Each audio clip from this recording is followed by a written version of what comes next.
bahwa Anda mengatakan Pak, mati itu sakit. Apa yang Anda rasakan waktu itu? Rasa dada sesak, terus sakitnya tuh seperti ditusuk pedang, terus seperti kulit binatang Dikuliti gitu? dikuliti hidup-hidup. Sakit sekali waktu itu Sakit rasanya? sekali. Terus di dada saya terasa sesak. Setelah itu paman saya mengajar saya mengucap kalimat thayyibah, terus mengucap doa kalimat syahadat, asyhadu an la ilaha illallah wa asyhadu anna muhammadar rasulullah.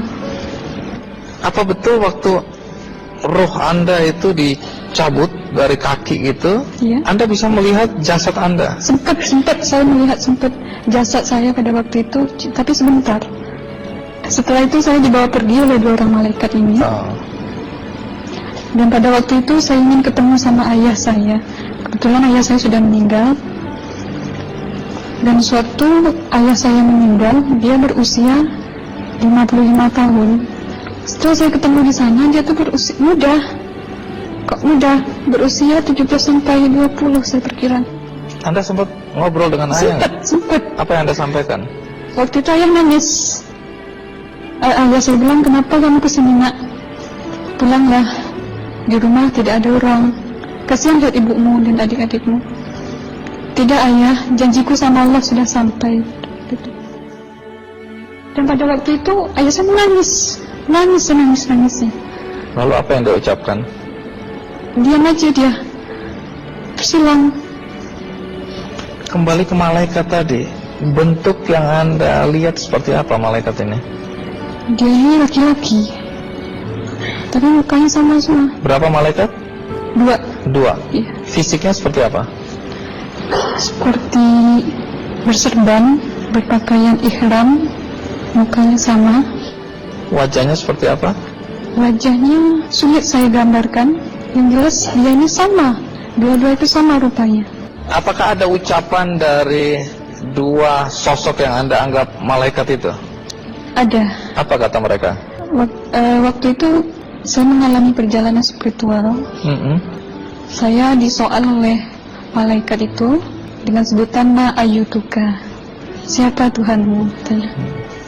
Waktu itu roh saya menjawab, Tuhanku adalah Allah. Siapa pemimpinmu? Pemimpinku adalah Nabi Muhammad Sallallahu Alaihi Wasallam. Mana kiblatmu? Kiblatku adalah Ka'bah. Siapa kedua orang tuamu? Siapa saudara mara?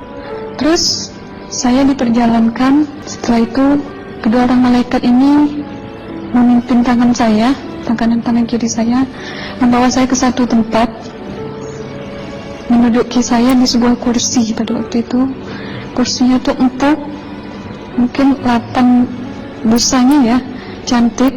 Terus di sana saya duduk di sebelah kanan saya ada tiba-tiba berwujud seorang perempuan yang mengaku Amal. Kamu siapa? Kata saya. Aku adalah amalmu semasa kamu hidup di atas dunia.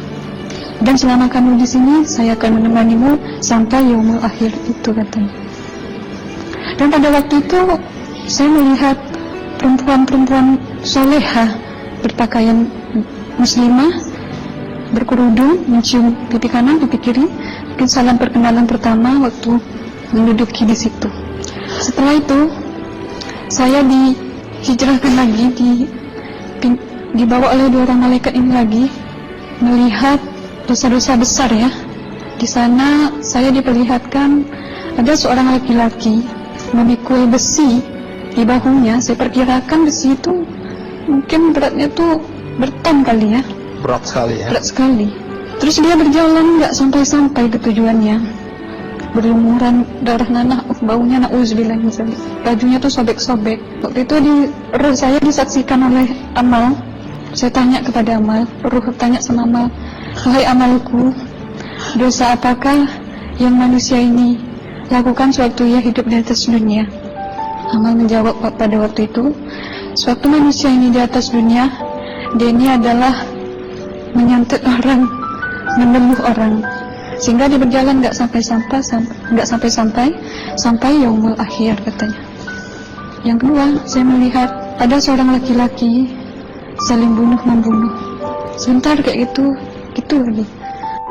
Sewaktu manusia ini hidup di atas dunia, dia adalah seorang pembunuh, hingga dia tidak mau bertanggung jawab terhadap orang yang dibunuhnya.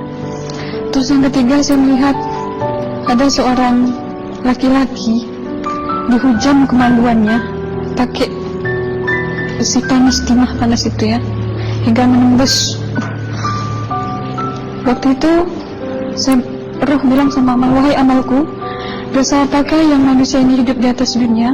Amal waktu itu menjawab, suatu manusia ini hidup di atas dunia, manusia ini adalah seorang perzina.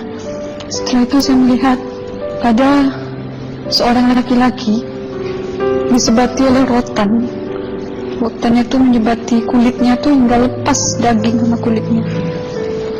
Itu amal menjawab, suatu manusia ini hidup di atas dunia, dia ini tidak pernah sholat Islam, hingga waktu matinya pun dia tidak mengucap 2 kali syahadat. Dan pada waktu itu roh sama amal sempat menghafiz Quran pada waktu itu dengan harapan supaya orang manusia yang Allah siksakan ini bisa terampuni dosanya.